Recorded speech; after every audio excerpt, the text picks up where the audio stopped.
जय हिंद, नमस्कार। कैसे हैं आप सभी? हम आशा करेंगे कि आप सभी अच्छे होंगे, स्वस्थ होंगे, मस्त होंगे। इस नए क्लास में आप सभी का स्वागत है। तो जैसा कि आप सभी ने थंबनेल पर देख लिया है कि हम लोग करने वाले मछली चैप्टर क्लास 10th का ऑब्जेक्टिव क्वेश्चन। ये एग्जाम के लिए काफी जरूरी है। तो एग्जाम में जाने से पहले एक बार जरूर देख लीजिएगा ताकि आपके एग्जाम के लिए बहुत ज्यादा बेहतर हो। ठीक है। और जो भी सेशन पर नए होंगे चैनल को सब्सक्राइब कर सकते हैं, बेल आइकन ऑन कर लीजिएगा और लाइक कमेंट करके बताइए क्लास आपको कैसा लगा। चलिए, सबसे पहला प्रश्न क्या कह रहा है?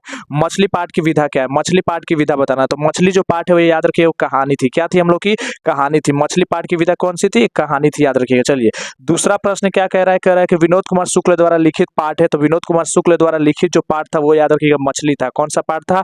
मछली था। याद रखेंगे कौन सा पाठ? मछली लिखा था। तीसरा क्वेश्चन देखिए, तीसरा क्वेश्चन क्या है? तीसरा क्वेश्चन कह रहा है सब कुछ होना बचा रहेगा तो कृति के लेखक कौन है? तो ये याद रखिएगा, ये जो थे विनोद कुमार शुक्ल थे। याद रखेंगे कौन हो जाएगा इसका राइट आंसर? विनोद कुमार शुक्ल हो जाएंगे। ठीक है।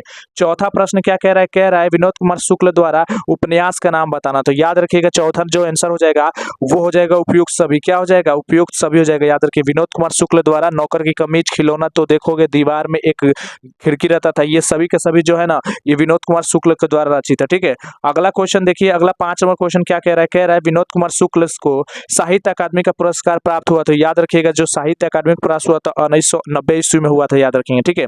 अगला जो क्वेश्चन क्या कह रहा है? अगला जो क्वेश्चन कह रहा है, ध्यान दीजिएगा, 6 नंबर जो क्वेश्चन कह रहा है, क्या कह रहा है?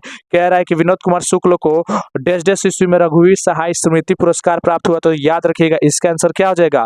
6 नंबर का आंसर क्या हो जाएगा? तो याद रखिएगा 6 का आंसर हो जाएगा सी। 92 में। कब हुआ था? 92 में। याद रखेंगे। ठीक है। अगला क्वेश्चन है 7 नंबर, ध्यान दीजिए, कह रहा है महाविद्यालय नामक संकलन से पाठ कौन सा लिया गया? तो याद रखिएगा ये जो आंसर हो जाएगा इसका आंसर, याद रखिएगा इसका राइट आंसर क्या हो जाएगा? मछली हो जाएगा। क्या हो जाएगा? मछली हो जाएगा। इसका राइट आंसर क्या हो जाएगा? मछली हो जाएगा। 7 का आंसर। ठीक है।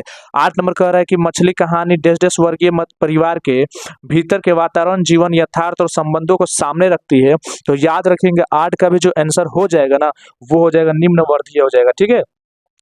अगला क्वेश्चन है, ध्यान दीजिएगा, अगला जो क्वेश्चन कह रहा है कि झोले में कितनी मछलियां थी। 9 नंबर क्वेश्चन कह रहा है कि झोले में जो है कितनी मछलियां थी। तो याद रखिएगा झोले के अंदर 3 मछलियां थी। ठीक है।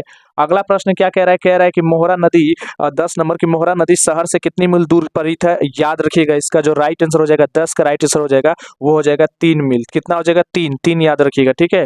अगला क्वेश्चन कह रहा है 11 नंबर की विनोद कुमार शुक्ल को दयावती मोदी कवि शेखर सम्मान किस वर्ष मिला था? तो याद रखिएगा 11 का जो आंसर हो जाएगा 1997 ईस्वी हो जाएगा। ठीक है। अगला क्वेश्चन है 12 नंबर के विनोद कुमार शुक्ल को किस उपन्यास पर मानिक कौल द्वारा फिल्म बनाया गया? तो याद रखिएगा हो जाएगा 12 का आंसर क्या हो जाएगा? 12 का आंसर सी हो जाएगा, नौकर के कमीज। ठीक है।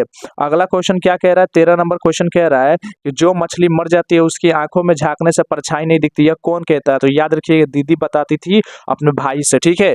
तो अगले क्वेश्चन पर चलते हैं। अगला क्वेश्चन क्या कहता है? यह किसने पूछा कि अभी मछली अभी कट जाएगी? तो याद रखिएगा ये जो लाइन था 14 नंबर का, याद रखिएगा 14 का आंसर क्या हो जाएगा? संतु था। ठीक है। संतु लेखक का छोटा भाई था। ठीक है। अगला क्वेश्चन क्या था? अगला क्वेश्चन है 15 नंबर क्वेश्चन कह रहा है कि लेखक के परिवार में मछली कौन खाता था? याद रखिएगा लेखक के परिवार में जो है ना मछली उसके पिताश्री खाते थे। ठीक है। उनके अलावा कोई भी नहीं खाता था। याद रखेंगे। ठीक है। 16 नंबर क्वेश्चन कह रहा है कि नौकर का नाम क्या था? तो याद रखिए नौकर का नाम जो था वो भग्गू नाम था। याद रखेंगे क्या नाम था? भग्गू नाम था। याद रखेंगे। ठीक है। उसके बाद 17 नंबर क्वेश्चन कह रहा है कि संतु कौन था? तो याद रखिएगा संतु जो था ना वो लेखक का छोटा भाई था। कौन था? लेखक का जो था छोटा भाई था। याद रखेंगे। ठीक है। अगला क्वेश्चन 18 नंबर कह रहा है कि घर में घुसे तो साले के हाथ पैर तोड़ करके बाहर फेंक देना, यह किसने कहा था? तो याद रखिएगा ये जो थे लेखक के पिता ने कहा था, नरेन के लिए कहा था। याद रखिएगा। ठीक है। 19 नंबर क्वेश्चन क्या है कि संतु मछली क्यों लेना चाहता था? तो याद रखिएगा संतु जो मछली लेना चाहता था वो कुएं में डालने के लिए लेना चाहता था। कहाँ डालने के लिए? कुएं में डालने के लिए लेना चाहता था। 20 नंबर कह रहा है कि संतु भीगने से बचने के लिए कहाँ खड़ा हो गया? तो याद रखिएगा संतु जो था भीगे से बचने के लिए वो जो था मकान के नीचे खड़ा हो गया था। कहाँ खड़ा हो गया था? मकान के नीचे खड़ा हो गया था। 21 नंबर क्वेश्चन कह रहा है कि मरी हुई मछली की आंखों में क्या नजर आ रही थी? तो याद रखिएगा मरी हुई मछली की आंखों में परछाई नजर आ रही थी। क्या नजर आ रही थी? परछाई नजर आ रही थी। अगला है 22 नंबर की नरेन कौन था? याद रखिएगा नरेन जो था ना वो दीदी का प्रेमी था। कौन था? दीदी का प्रेमी था। 23 नंबर लास्ट क्वेश्चन की पाटा का क्या अर्थ होता है? तो याद रखिएगा पाटा का वो अर्थ होता है जहां पर रख करके वो लकड़ी जिस पर रख करके मछली काटी जाती है। मैं उम्मीद करता हूं यहाँ तक आपने देखा। तो यहाँ तक आपने देखा होगा तो चैनल को सब्सक्राइब कर लीजिएगा, बेल आइकन ऑन कर सकते हैं और लाइक और कमेंट करके बताइएगा कि आज का क्लास आप लोगों को कैसा लगा। जय हिंद, जय भारत।